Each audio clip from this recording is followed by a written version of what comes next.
This is Jamie Drummond for Good Food Revolution. I am here with Sommelier, Christopher Seeley. How are you today, Christopher? I'm fine. I'm great. How are you today, Jamie? Good, good, good. Woke up with some allergies, but that's the worst problem I have. I'm having a pretty good day. Yes. Um, let's cut right to the chase. So, how has the COVID-19 pandemic impacted both you and the establishments that you work within? We'll start with the establishments first. It was certainly a shock to the system, simply because Allo and the group were building and growing, not at an aggressive rate, but in a nice way with our private dining, the three standalone restaurants, and other projects down the line. So all of a sudden, to have the close down, which we felt was coming, and then getting prepared for it.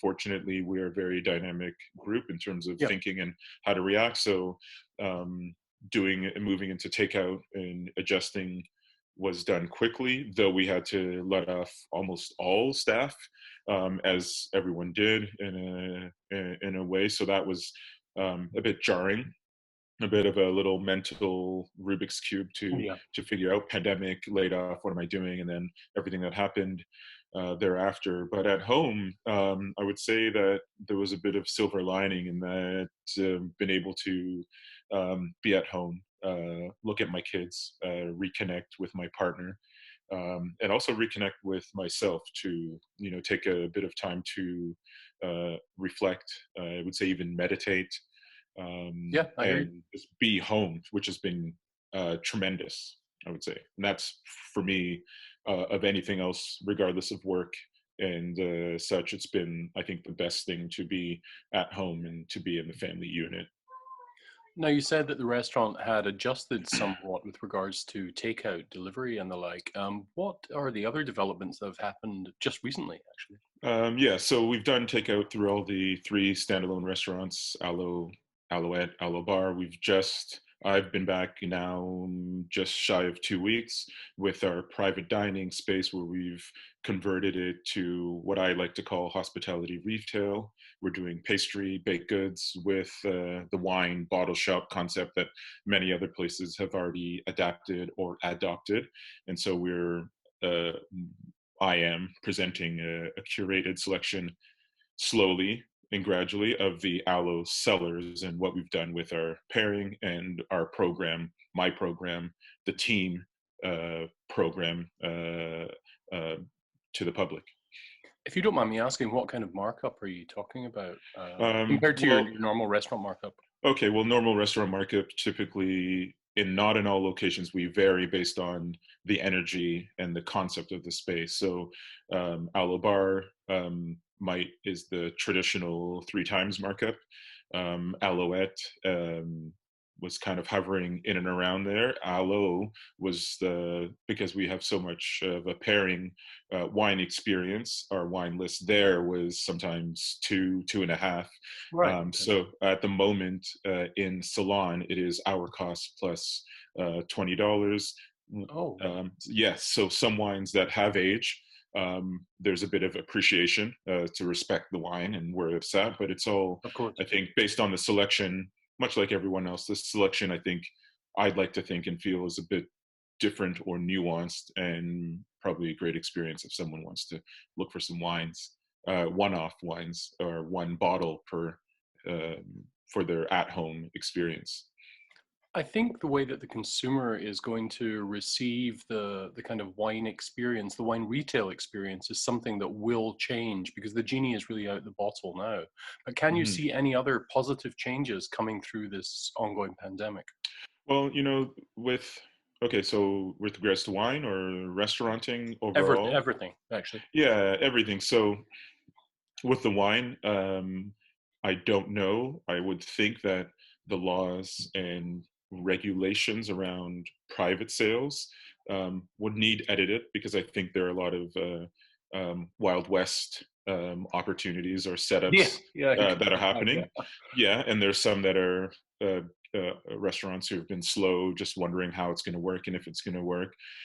So I think in this sort of the notion of this capitalist opportunist model, I kind of needs to stop or be put on a leash a bit Hmm. and tailored in a nice way to make and allow businesses to survive as they move forward. Because when we look at restaurants and seating, is the guest or the public going to be comfortable coming into the restaurant? Are we cutting our seating by 50% or whatever it is? There's going to be need an adaptation or an adaptation of restaurant chefs, sommeliers, servers to not just being like, I'm pouring wine, I'm going to the vineyard, I may have to manage. I am right now sort of managing or creating or being part of ideas of how to shift or pivot what I do, not necessarily because I'm a som, but because I'm Christopher and I have som skills, but I also need to um, lean on or develop other skills, be it from management Yes. perspective, Yeah. closing down a restaurant or doing spreadsheets, etc., which some of us do and some of us don't. So it's been, I think, an interesting time for restaurants also to look at what they're doing, how they're doing it, more sustainability. I think the middle ground of there's the high ends restaurants and the larger groups, which I think will weather the storm. There's the small neighborhood. I wouldn't call them mom and pa. I don't know if there's really mom and pa shops around anymore, but the small takeout that were either regionally focused. I don't want to say ethnic because that's a bit, I don't think it's relevant anymore, Yeah. but the small shops that had niche cuisine and such may or may not based on how they were operating. I think there should be and will be a nice middle ground of food and hospitality that is kind of nurturing and creative, that allows people to slowly get back into wanting to go out or take out food and have something sustainable to consume at home, however fancy or however rustic or simple that looks. I have to ask, because I've been wondering about this a lot. How well does food from high-end restaurants tend to work in a takeout delivery environment? You must have had to adjust the menu somewhat earlier. Well, I've only been back into the restaurant for 2 weeks. So what Right. I've observed in my coming back in, and I've really been in my own lane this whole time, just with family, and now catching up to everything that's occurred, is that yes, the menu has been slightly tweaked. It's not the same sort of, slice of Japanese fish on a plate with a sauce and a flour. Yes. That doesn't work. Doesn't So travel all that well. no, it doesn't travel out well, no. But I think much like some of the other entities in our market and the top restaurants that are doing good things that aren't necessarily fancy, but just the quality of the product, and then how it's presented. So it's more about the experience at home, putting your own things together, components, and how the product is delivered, the container, size of the container, a little note, something that allows you to sort of have a piece of the restaurant at home in terms of the packaging and the delivery is really what will make the difference for that at home experience. So how does high end travel? Well, certainly it's been scaled back, but I wouldn't say, like having pizza or anything else uh, for that matter. It's still somewhat expensive, but I think it's also quite affordable. So we're finding that there are more guests who might not be in the restaurant, of have the opportunities in the restaurant, are actually eating the quality of preparation and the quality of the thought behind the food at home, which is, I think, the fun thing for the public. So, something I've been thinking about quite a lot recently and Mhm. speaking with my business partner Malcolm about. The reality is that until a vaccine is discovered and given to the mass populace, the dining experience is going to be working within social and physical distancing regulations. Mhm. I personally don't really want to go back into a restaurant until it's something akin to what I experienced previously. Perhaps that's very foolish of me to wish for that, Mhm. but that's honestly what I feel in my heart. Mhm.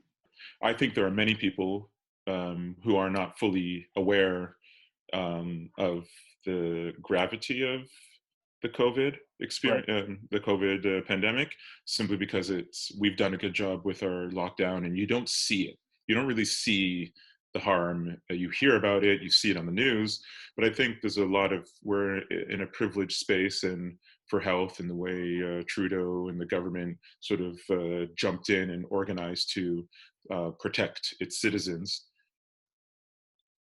So the mentality, I think, is that yes, people are ready to get back out. I think people are. I love cooking at home, but I think many people I've talked to over the weekend are like happy to kind of get out, to engage. We Yeah. are social creatures. We Yeah. like contact. We like seeing. We like being out. So there needs to be a little balance of both, and an understanding that we still need to be protected and safe and conscious or aware. So the restaurant experience, it's going to be the restaurant needing to take those two things into consideration. Yes, people are going to be hungry to get out.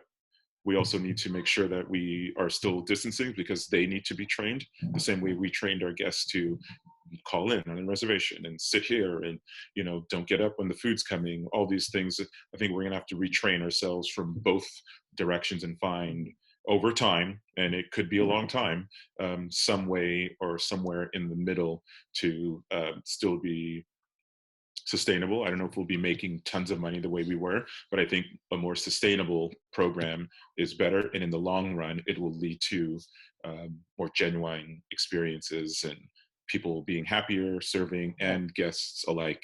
Yeah. So I feel it would be remiss of me not to mention the ongoing protests prompted by the brutal murder of George Floyd and the ever increasing support for the Black Lives Matter movement. Having previously spoken with you upon a number of occasions about systemic racism throughout Canada, I'd very much like to hear your thoughts on the current situation, especially when some people still deny that Canada is a racist country. Hmm. So when I think people would be foolish or misinformed or perhaps blind to the fact that Canada is no longer a racist country, it still is. There are still and strong elements. It's probably more implicit versus America, where it's very explicit. You can see it. Where in Canada, there are more subtle, nuanced ways, call it psychological, if you will. I've experienced it on many occasions in service in my career. I call them distractions, which make you think, which make you backstep, consider why and why you weren't doing something or included. And so there is a notion of the structure of privilege. So to comment on what's happening in the US and in the world at large with everything in regards to, lack of a better term, of Black Lives Matter, which I think is being too loosely thrown out there by many sides, but it is, I think, part of the process and part of the reflection that everyone needs to take. I would say that I'm I'm not doing it. I've done my work. I've lived in it. I've existed in it for years, and I think I've been somewhat successful in a way um, doing it my way and figuring out. Everyone else is going to have to look at, as in white people, will have to look at why they're so effed up, why these things are happening. I don't have the answers. I have solutions and and sort of ways to look at it, but I think the white population actually needs to look at, like, oh, you know, why did I have to say that? Oh, Christopher, you're so articulate. Where are you from? I'm Canadian. No, actually, where are you from? That is the conversation I get all the time. The questions I get all the time. Well, you spelt that, or you speak French. Like, how did you learn your French? Well, I'm Canadian. I mean, that's here we are. So why would I have to explain? You have to think about why you're asking those questions. And this is something that you experience in the restaurant situation? Even till this day, well, not this day as in today, but even till recently, you know, someone saying, oh, you know who you look like? And I'm like, I don't know. Well, why do I need to look like anyone? I'm just here. So there's many things, there's nuance. You may not think it's a thing, Yeah. but when you have it posed to you all throughout your career from different sections of the population other than Black people, you start to wonder, And there's other arenas in our world through institutional racism, through schools, through education, through Bay Street or banking, et cetera. And the list goes on and on. What we need to do is start looking at white people need to start looking at themselves. We need to educate and talk to our children. You have a child, I have kids. We need to educate, inform, open their eyes to the world so that we are sort of moving forward with building understanding. You're born into racism. It's a construct of establishing some notion of superiority, and it's not me. It's not my problem. I'm not the one with the illness or the headspace, if you will. I'm living in it, and it's mainly, if you will, like the world that has been created by those other people. You know what I'm saying? And Yeah. so I think in the restaurant world, even the structure of how restaurants are built, often who is starting, building, the investors are either coming from the capitalist or that sort of moneyed world, which is all based on everything that is wrong with North America right now. And we see it. Those are the building blocks. So it all trickles down. We need to, I say we, but everyone, need to look inwards and reflect, and then we can start having these conversations about what steps to take forward. We don't want revenge. There's a lot of that out there that we're not asking for revenge. I mean, that could happen, but it's happened the other way, violence and looting and etc. We just want to have equity and being equal and just being at the table where we can all talk about what's happening now and get away from this power, this so-called idea of power and privilege. Well, Christopher, you have definitely given me a lot to think about today, both in terms of the ongoing pandemic and where we're going forward with that, and where we are going forward as a society together. Thanks very much for your time again. It's always a great pleasure to speak with you. I'm looking forward to Yeah, sharing a glass of wine with you at some point in the not too far future. yeah. Thank And you. we'll catch up very soon. Yeah, that's what it's about. It's really about coming to the table and sharing, and understanding and seeing. If we turn off the lights and we start talking and drinking, we're kind of all the same people. So all of a sudden, not asking to be colorblind, but I'm just saying there's a brighter future if we start with some understanding and reflection. We can build. This is the time now in this space to look at building or putting steps, the building blocks for a better foundation for everyone moving forward. Cheers, Chris. We'll speak Cheers. soon. Thanks a lot. Bye. Stay safe.